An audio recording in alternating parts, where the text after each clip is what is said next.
Hey YouTube, I'm here working on a 2004, 2005 Nissan Armada, replacing the driver's side window regulator. I took it apart before and found that the motor, the cap was coming off that was exposing the gear. So you would roll it up and down and it would just make a grinding sound. So bought a brand new window regulator motor, just the motor only, on Amazon. I got it for about $52 with free shipping, and the regulator itself is fine.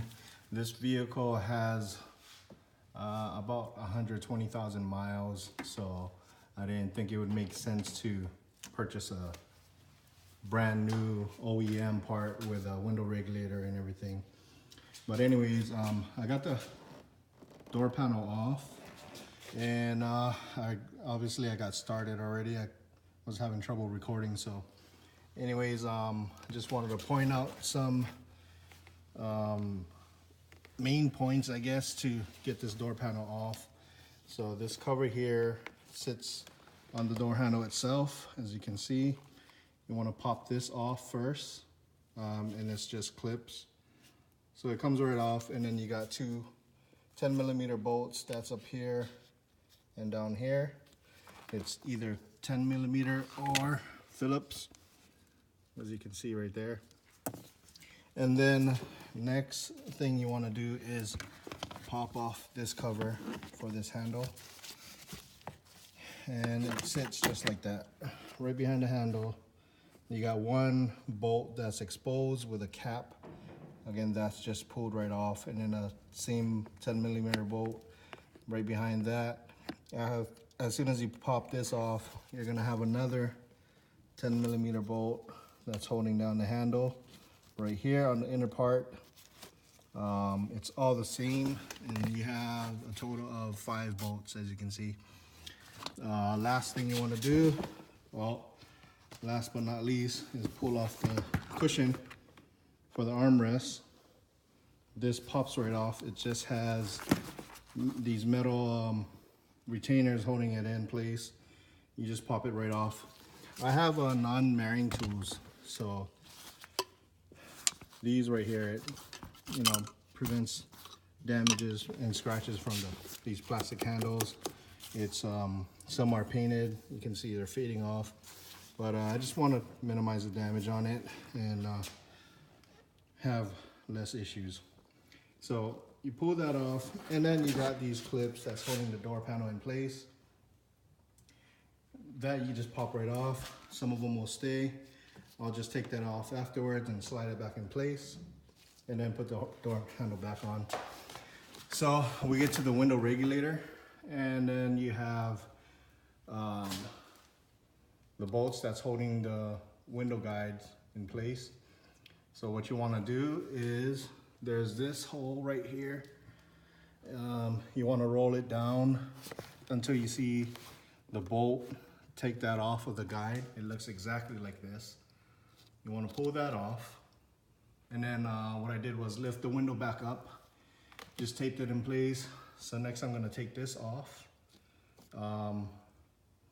Take this off. This is basically the window regulator first. Take this off, so you got 1, 2, 3, 4, and then you got the 2 guides, left and right. Again, this one that you roll down the window quarter ways, you're gonna see the bolt. Put that up, take that off, roll the window back up, and then I'm gonna take this one off. And then you're gonna take out the motor, which is 1, 2, 3. So I'll go ahead and continue as soon as I get that off, and then I'll show you what the window regulator looks like. Also, what the issue was with the motor. I'll be right back. Sorry guys, I forgot to mention, there's this harness over here for the motor. It is the original motor, so it was a little, I wouldn't say tough to get out, but it took a little bit of effort. So you push this harness clip here slide it out, and then you got another clip that's holding it to the door shell itself. And all it is not really a riveting, it's a push pin that's holding this harness in.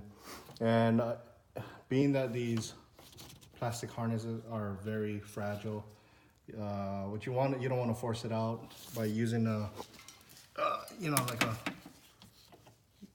panel pry bar, or what do you call it? I can't even speak. Using yeah, basically a trim remover to pull it off. So what I'll do is I'll take a needle nose pliers and just squeeze it gently and pull this out, so that way I don't have to worry about this harness dangling after I reinstall it and getting in the way of the regulator. So anyways, again, I'll continue when I get this regulator out, and it's half of it, as you can see, is already out. I just had to pause to get this harness off, and then I'll continue.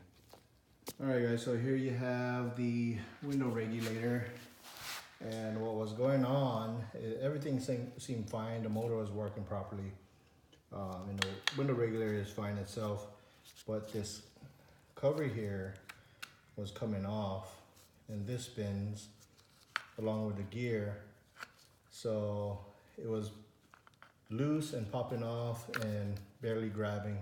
So as you power it on and try to get the motor going, it was barely touching this. So yeah, it wasn't making any contact, and this was just basically just free spinning. It wasn't doing anything. So I got the new motor, and I'll go ahead and button that up and reinstall this window regulator, and go ahead and check it, make sure it's working properly. So this job alone, it'll take me about 15 minutes to get it completed, everything off, and putting it back on. If you're not familiar with the way the settings are on this vehicle, as far as where the bolts are placed and the retainers and everything, it'll probably take about half an hour, not too bad. But yeah, if you have any trouble, you can just rewind the video and pause it, and hopefully I can walk you through it step by step. So I'm all for, you know, having everybody save a little bit of money and doing it yourself. So that's basically why I make these videos. You know, I'm all for helping small business too. And, you know, I've owned one for over 10 years. But at the same time, I've had to do things a lot on my own just to save a buck or two. Anything that helps. Not only that, you know the history of your vehicle, you know how to fix it yourself, and it's fun, you know. Make use of my tools, give me a reason to buy more. But anyways, I'll go ahead and button this up and get back to you and make sure it's working properly. Another tip, guys, if you pull off the original motor and everything just comes apart, just take note that the aftermarket motor doesn't have this rounded off corner over here, as you can see. But if you get lost, just use this for reference. You got 3 bolts holding the motor in, and this rounded off corner over here would sit right along the window regulator. So you can use this as reference. If it may get a little confusing as you're trying to put it back together. And also the rail for the regulator will sit, you know, along this groove right here to where the gear is. So just a little tip in case you kind of take it off and didn't take notice of how it sat originally. It could get you a little confused. So hope that helps as well. Okay, so I got everything buttoned up. The new motor came with a new clip. So unless you're just pulling the old motor and regulator off to check it or clean it, you don't have to worry about it. if you got a new motor replacement, it should come with a new clip, but don't quote me on that. I guess every manufacturer is different. So the regulator is in, seems to be working great. This is the guide that I was telling you about. Pull it up about quarter way, and then you can take that bolt off, roll the window all the way back up, and then take off the bolt for the other guide. So just remember to take the glass off before you take off the guide and the window regulator, otherwise that window will fall. Any questions, leave a comment. I can help you out if needed. Thumbs up, thumbs down. Let me know if there's anything else I can do better. Again, I do these videos spur of the moment pretty much, and just try to find ways to help every guy or girl out there to save every dollar counts. Some people, times are hard right now, and just got to get things done. So again, subscribe if you like. If not, that's fine too. And until the next video, thanks for watching.